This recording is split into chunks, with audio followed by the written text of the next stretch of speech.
நண்பர்கள் அனைவருக்கும் வணக்கம். இன்னைக்கு நம்ம இந்த வீடியோல பொதுமக்களுக்கு ரிசர்வ் பேங்க் ஆஃப் இந்தியா மிக முக்கிய புதிய அறிவிப்பு ஒன்று வெளியிட்டிருக்காங்க. ஸோ அதை பத்தி தான் இப்ப நம்ம பார்க்க போறோம். கடந்த 2009ஆம் ஆண்டு ஆர்பிஐ 10 ரூபாய் நாணயத்தை அறிமுகப்படுத்தியது.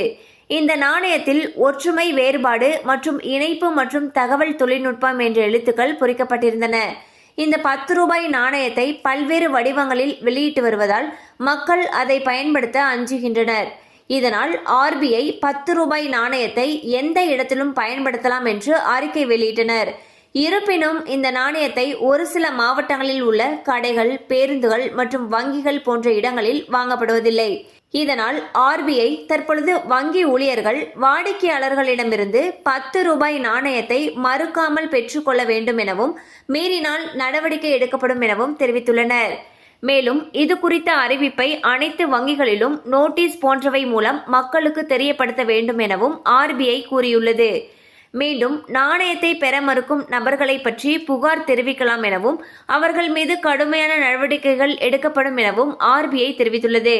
ஸோ வங்கிகள்ல இந்த மாதிரி 10 ரூபாய் நாணயத்தை யாரெல்லாம் வாங்கலையோ அவங்க மீது புகார் தெரிவிக்கலாம்னு சொல்லியிருக்காங்க. ஸோ இனிமே உங்ககிட்ட இருக்கக்கூடிய 10 ரூபாய் நாணயத்தை நீங்க எங்க வேணாலும் பயன்படுத்தலாம்.